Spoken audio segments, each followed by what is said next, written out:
welcome back to She Plays the Podcast. I am super excited to have Manisha Slap Daryani on the podcast today. Manisha is a longtime player and coach of Ultimate based out of San Francisco, California, is currently the WUL board president and head coach / owner of the San Francisco Falcons.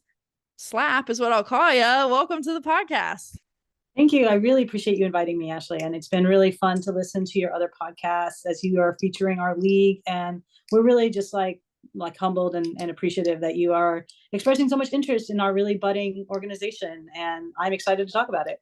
Yeah, no, I mean, thank you so much for listening. And I think it's incredible what you're doing and what y'all have built. And I'm so excited for year 2 to happen. So yeah, really excited to just hear more about your experience and your hand in it all. So if we want to start chatting, I guess maybe just like you personally, like how you got involved in the sport to begin with. Yeah, I mean, I've been involved in the sport for over 20 years. I started as a player in college. I was introduced to the sport at UC San Diego. I actually was playing softball at UC San Diego. I was a D2 softball athlete. And my sophomore year, I was looking for a new sport. The UCSD women's team had actually just won college nationals. Wow. And so I don't know if you remember back in the day, we used to have those trifolds in the dining halls. Well, they had the trifolds like saying national champions. And I was like, well, that seems pretty cool. And I was taking the bus to campus one day and I ran into Frisbee people. And you can see Frisbee people because they're always wearing specific gear and they always have a Frisbee on them. You just know, like you can pick them out of a crowd. It's like, where's Waldo? I saw them and I said, hey, you all play Frisbee? And they're like, yeah. I was like, I'd like to play. They're like, come on out. And I was like, okay. And that's really where it started. It was just an invitation from two strangers on a bus. And 20 years later, I'm still involved in the sport. And the journey I've had has been incredible. I have been so, blessed in this career that I was able to build from this, very hippie, nondescript sport that I never even heard of until 2002. But I played in college. I ended up playing in the women's club division, which is perhaps one of the more well-known aspects of the sport. It is the one that we have seen featured on ESPN. And I played in that division for 17 years.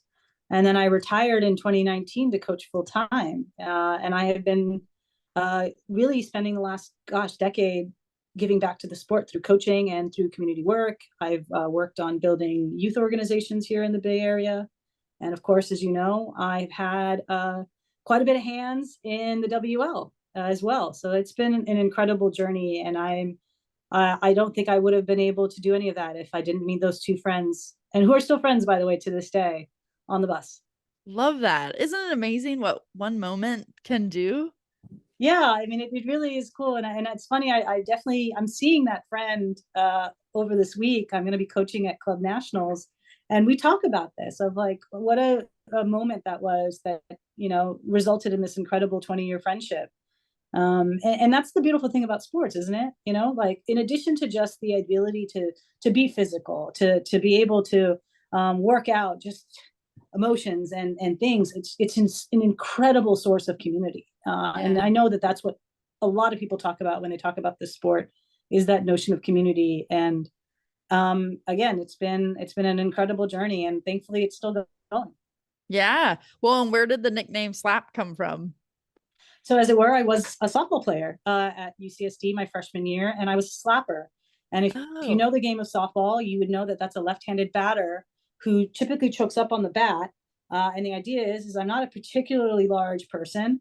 So I did not have the power that a lot of the hitters that you see in today's game have. But I had speed. And a slapper's job is to just drive the ball into the ground, bounce it into the air, and then leg it out to first on a single. And that was what I brought to that team. And I offered that as a fun fact about myself. And they just were like, well, then let's just shorten it down to slap. And it stuck. I love it. I was imagining just, Frisbees going to the ground, but that's cool. I know.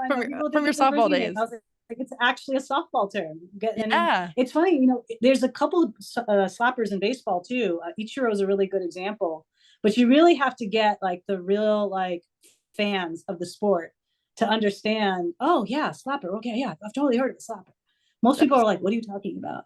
no, that's so cool. Well, and I think you're so right. There's so much that comes from playing sports. So much personal growth that occurs when no one's watching at practice, Mm-hmm.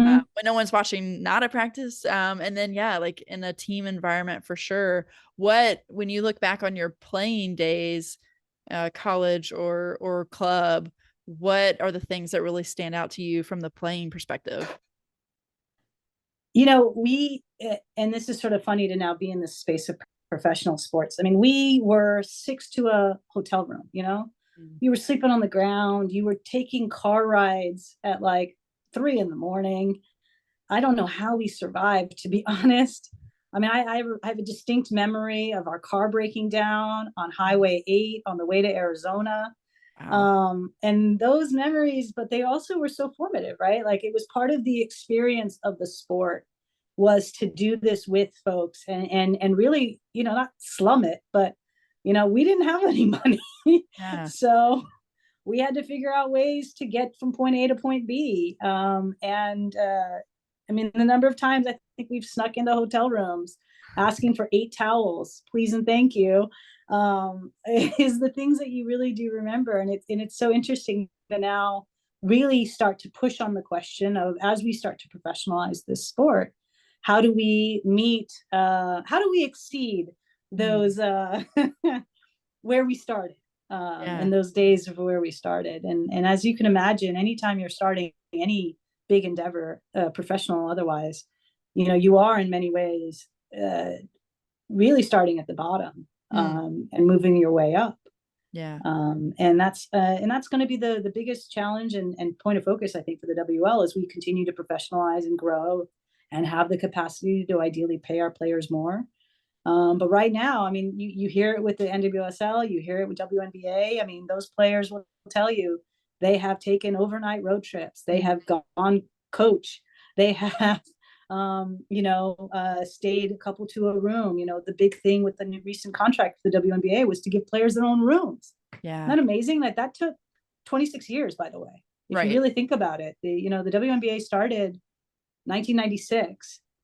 And it was until basically this last contract in 2020 or 2021 where they're hitting the thresholds of, quote, not only being professional, but treating the athletes in terms of expectations of what comes with being that professional as well. But Yeah. it is a journey, right? To get to that point. But that, I mean, that it's so funny as a player. That's what I remember.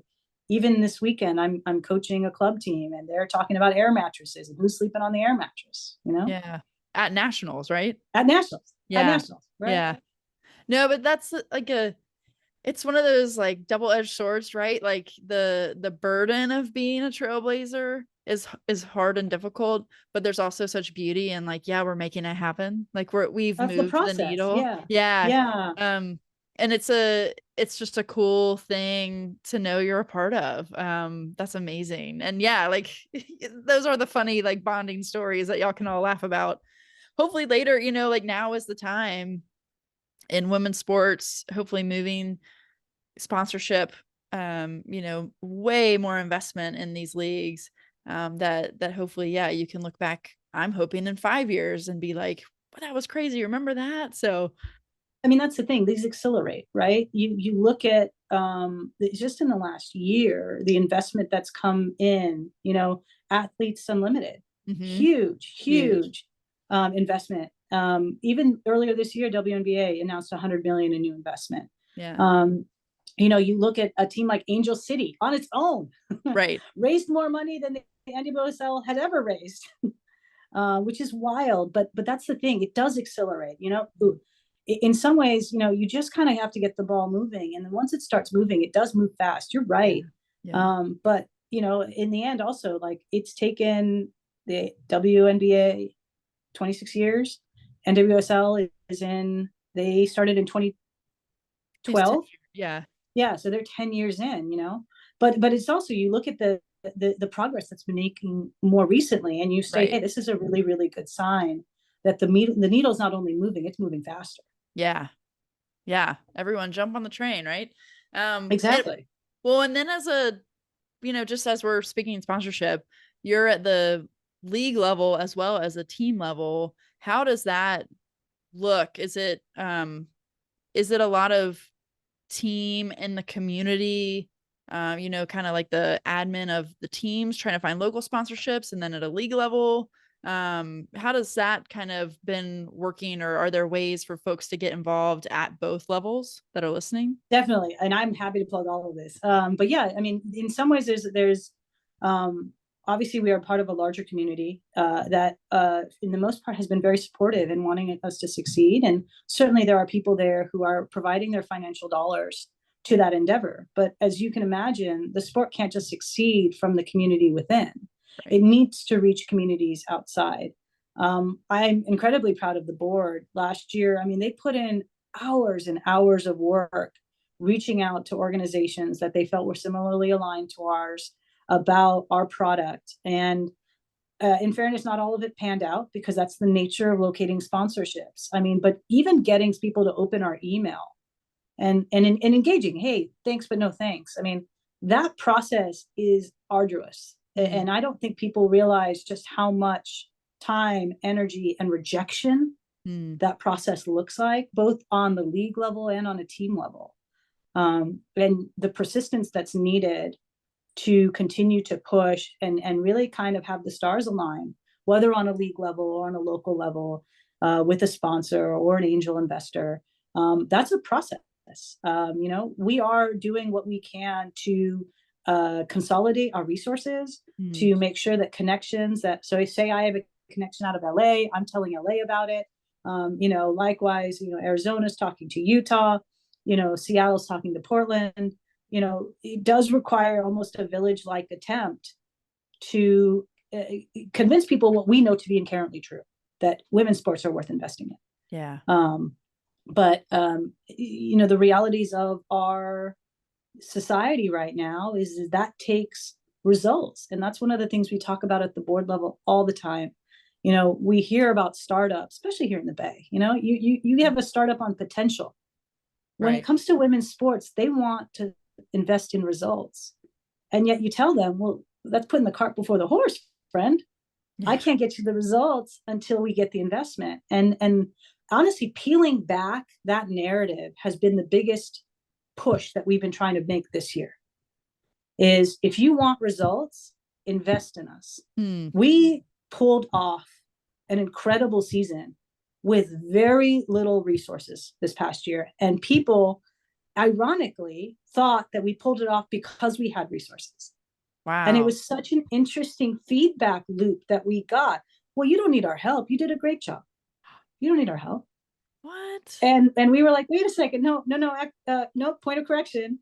We did this because there was a number of us who were willing to offer free labor and put the time in and work our butts off to Mm. make this product come to life. I mean, not only our board, I mean, our executive director, I mean, she is literally reduced her full-time job to half-time to Wow. spend the time and energy needed to make this league happen.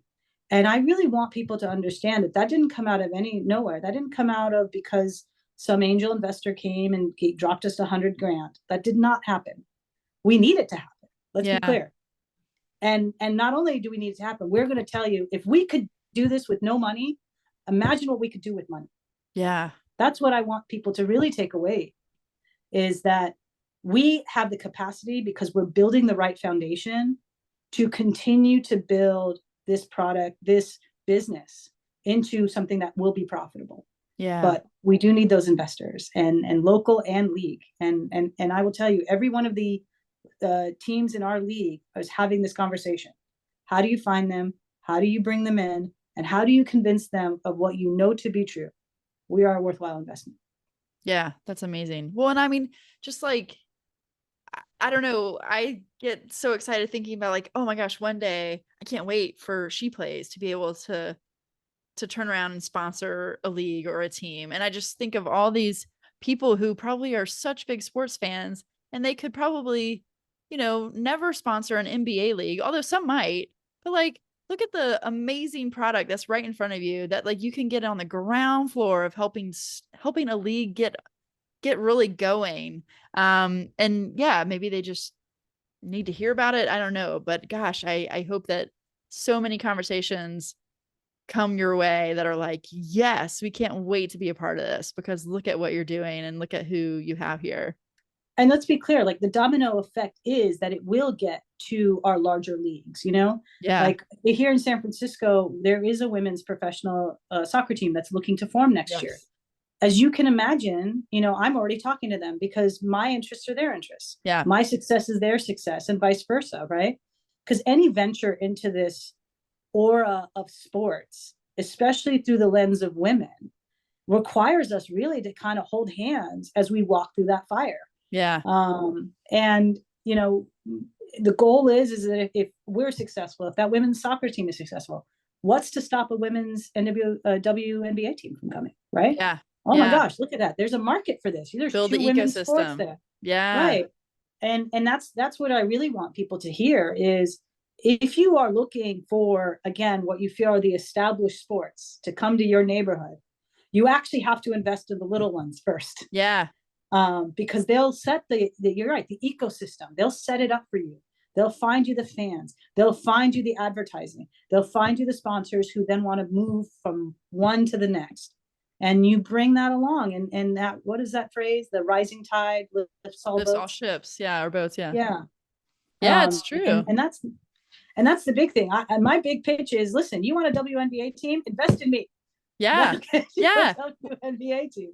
And well, and I'll say too, like my earlier comment about like, you know, people who want to invest in the NBA. If I had all the money in the world, I wouldn't choose a league that's that established anyway. How exciting is it to like help build something together? It's just like you said, it's really cool. It's a really cool opportunity, and it's actually going to create so much change and equality in our country that there are just so many unique social touch points to investing in women's sports that don't come in your traditional, either men's leagues or traditional sports, scenario. So I think it's fascinating. And I hope that the chance to build an ecosystem, like you said, is just really exciting.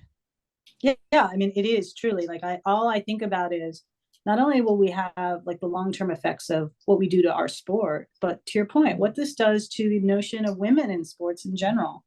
You know, that ecosystem, that environment is changing, right? And let's be clear, that started with college sports, right? I mean, even if let's go back to the WNBA, right? That only started because of the rise of popularity of college basketball, you know?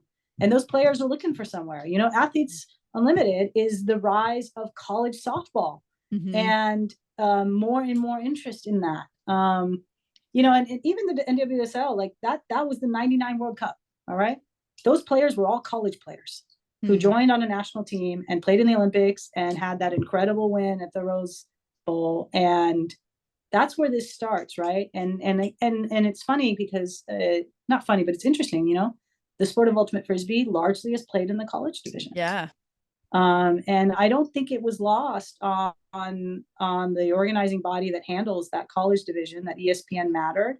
Eyes on the product matters. I mean, you see it with us. We've spent a lot of money investing on the product and on the visibility of it, making sure that our live streams, which are currently free and ideally will continue to be free, is of a quality that really gets to showcase the sport in the ways we wish it to be shown. Yeah. Because it's not enough, like you're going to get butts in the seats, yes, but butts in the seats come when they see it on TV or when they see it on Instagram and they see it, or I don't care, TikTok, and they go, that seems really cool. I'll go spend my Saturday afternoon watching that. Absolutely. Well, and that was something I noticed right off the bat of like, oh my gosh, they have a stream for the games and it's a good stream. Like that is so unheard of, but it really does matter. It really is a selling point even too of, people can watch our product from all over the world, which is amazing. So I just think it's so neat. And I think it's only going to grow from here. What are you excited about for year 2? I'm excited to continue to so there's a couple of things, and this is the thing, I wear so many hats.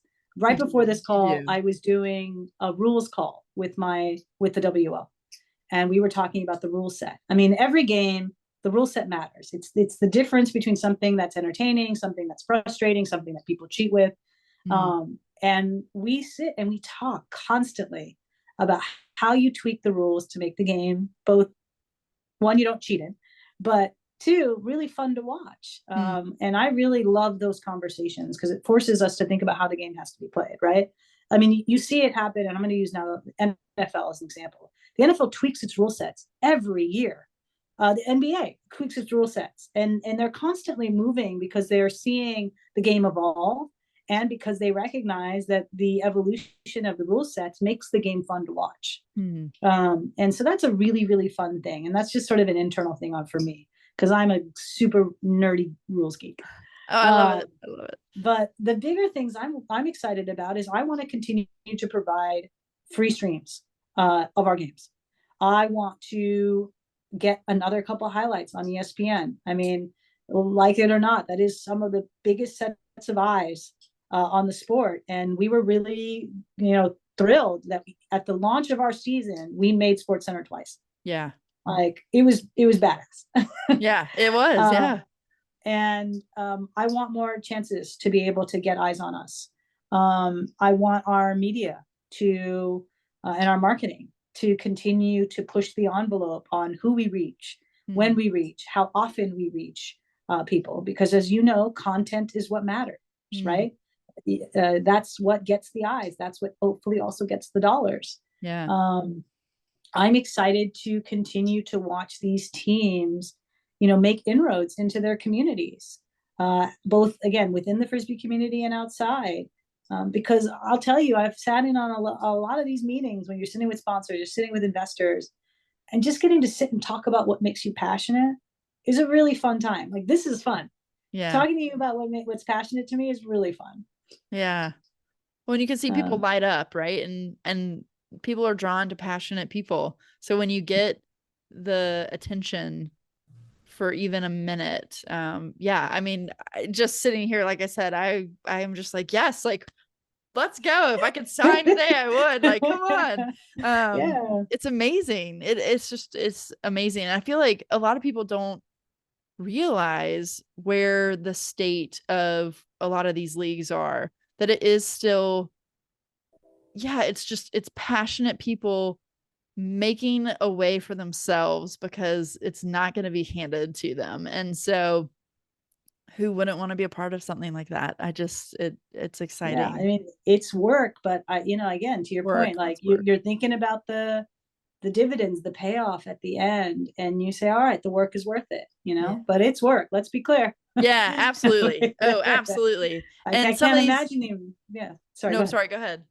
I was just saying, I can't imagine the amount of work you're putting just to continue the podcast and the frequency and like, that's work, right? So let's credit you too for the amount of work you're doing for this. Oh, I appreciate that. Yeah, it is wild. If people knew the size of the front offices of some of these leagues, they'd be like, wait, what?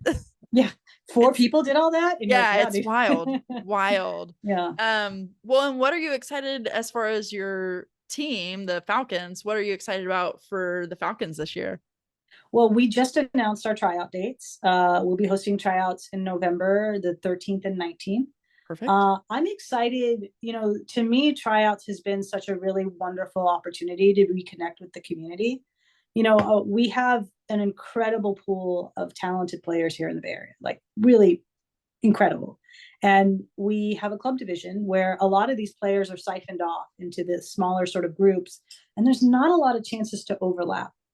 I have really appreciated that now this will be the third time I'm running the tryouts for the Falcons, because our first season was canceled. But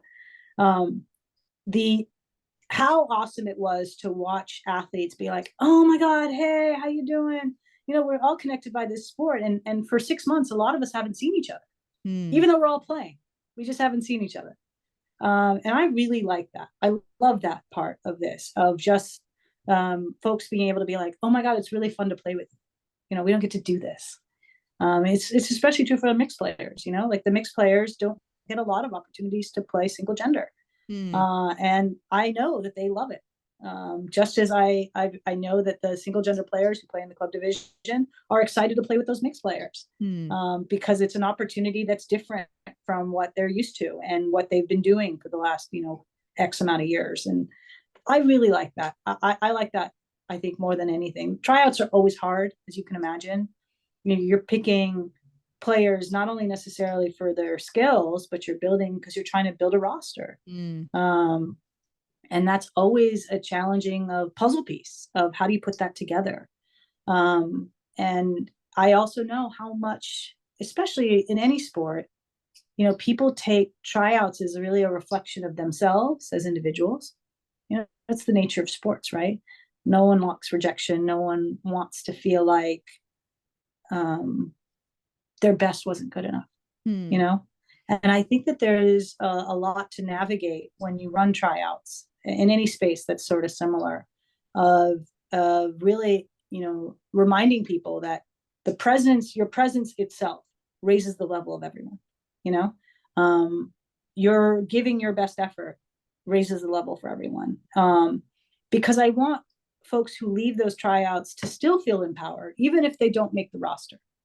And so I spent a lot of time thinking about that, the messaging of it. Yeah. Because it matters. That's awesome. Wow. That's really cool. Well, and I just think, that mindset shift of like into coach, right? Or into owner is so different because you're thinking, of the player that isn't going to make the roster, but also the longevity of the sport in this league. So it's really cool to hear all the different, avenues that you're coming at this with. It's really cool. I could talk to you, I think, for hours, but I do want to respect your time. But I thank you so much for the hard work that you put in that doesn't get seen, and it is making a difference. You are a part of something that was very successful last year and will only continue to grow. So I hope you know and recognize and celebrate all that you've been a part of. Well, thank you. I appreciate that. I mean, that's the thing, right? Like, game recognized game, Yeah. But no, and that's the thing, right? And that validation hopefully will also come with dollars. That's always great. But let's not forget we're plugging that, both of us. But you're right, and it's been an incredibly validating, rewarding experience for as much as work as it's been. I mean, we were sitting Saturday night, Sunday night, and just slogging through, paperwork, because you have to like policies and things in place. And, we were joking. You're like, hey, this is how we spend our Saturday night. And I was like, yeah, to get it done. Yeah. This is what we're going to do. Yeah. But thank you. It's been an incredible experience, and I am incredibly excited for year 2. Fun announcements are coming. So keep in touch and follow us on our socials, because those are all coming very soon. But I am excited to be able to show what year 2 brings. Awesome. Yeah. Where can folks find you, find the Falcons, find the league, and most importantly, if they want to sponsor the league, where can they get in touch? Oh, let me tell you. Okay, so we are westernultimateleague.com. On our website, there are links to be able for sponsor opportunities. If you want to donate to the league without asking for anything in return, we always welcome donations. There is a big old donate button on our website. I am at falconsultimate.com. My social media handles are Falcon Ultimate at Falcons Ultimate for Twitter, SF Falcons for Instagram. I think it's sf.falcons. But you find us on social media and you want to reach out to us, slide into our DMs, we'll respond. But no, it's been, please check us out. We are excited to bring to you year 2. We're excited to have you be involved, whether you come to the games, whether you buy the merch, whether you are interested in sponsoring. We just want more people to see these incredible athletes on the field. Yeah, absolutely. Well, we will put all of those links in the show notes and links to, all the teams, so you can see if there's one in your area. Please go support, please follow. And if you're a company or an individual listening that wants to get more involved, please do that. We'll even put the donate or the sponsor link right in the show notes. So Slap, thanks again for coming on the podcast. Just such a joy to chat with you. Thank you. Thank you for having me. Really do appreciate it. Thank you so much. Yeah, best of luck in year 2.